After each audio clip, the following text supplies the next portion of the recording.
Hey guys, welcome to another episode of Backyard Beer Brothers. My name's Rory Doherty and today I'm actually drinking an international beer here. So this one comes all the way from San Diego over in America, and this is the Watermelon Dorado Double IPA from Ballast Brewing Company. So it's the first time I've actually ever had a beer from this particular company, but I've heard good things. There's a couple of things going with this one.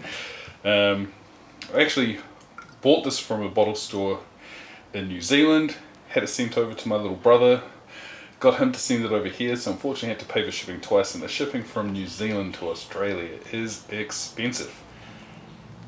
But I'm hoping it was worth it when I get into this beer. Smells real good though.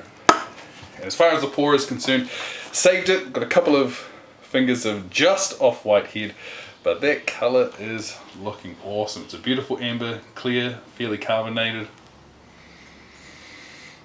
On the nose, there's definitely the smell of the hops coming through, but there is a bit of sweetness as well.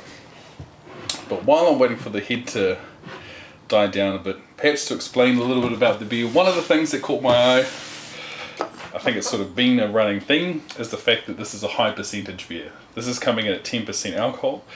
So it'll be interesting to compare this to the last one, the Bearded Mongrel from, what was it? Fox Hat Brewing. And if I can do it, the link to that's going to be here. Don't know if I'm going to be able to edit that in because I haven't got that far with the skills yet. It's coming in at a 473ml can, so nice and big. And lastly, as far as the untapped score is concerned, as of the time of reviewing this beer, it came in at a 3.51. But we've done the look, done the smell, now it's time to get in the taste. So cheers, let's roll.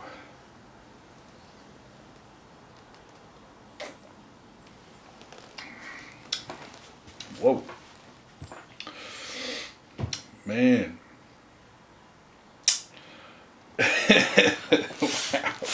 that's so good.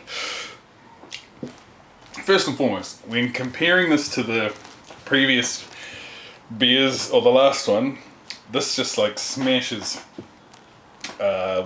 foxglove or fox hat, but Bearded Mongrel out of the park. So if we're talking about just as far as the alcohol is concerned, they've masked it really well.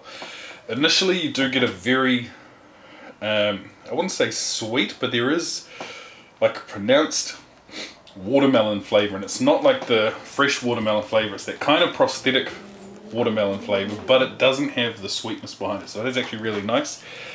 Then you get the hops coming forward, then you get this lingering bitterness, but the watermelon flavour also lingers there as well. It's actually quite a lot of these flavoured IPAs, double IPAs and triple IPAs, you lose that flavour at the front and then it goes into the bitterness, whereas the flavour actually goes all the way through. Time to go on for the second gulp.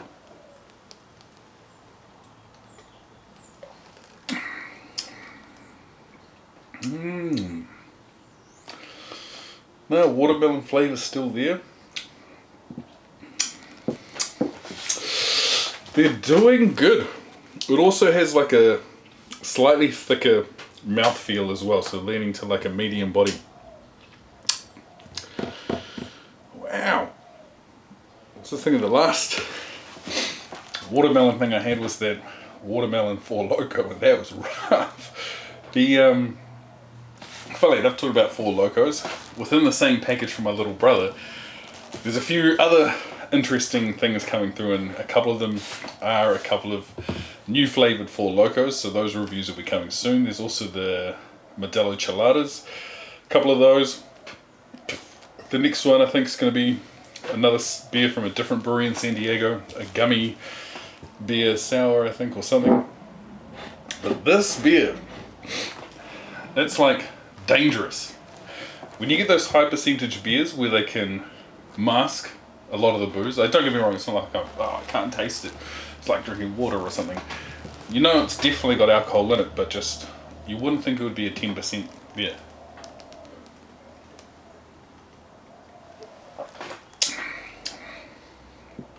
As well as that, the watermelon flavour sticking through all the way to the end.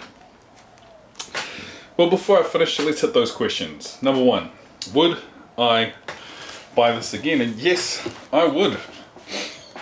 I don't know if I'd buy it the same way I bought this one, having to buy it in another country, ship it to someone in that country and get them to ship it to me, because now it's a ridiculously expensive beer. But if I saw these over here in Australia, yeah, I'd be keen. If I saw it on tap, would I buy it? Yeah, I would. Would I buy it as a gift?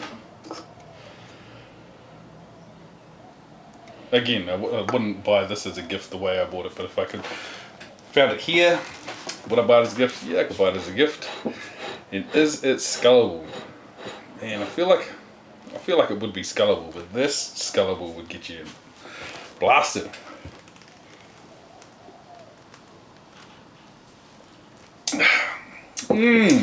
Watermelon all the way through. Not as prominent towards the end. I think it's just because the bitterness from the hops is sort of blowing out the palate a little bit there. So out of 10, give it an 8.5. Yeah, I reckon easy 8.5. Man, I might have to get some more Ballast Point Brewing Company. Dedicated to the craft. Yeah, pretty cool.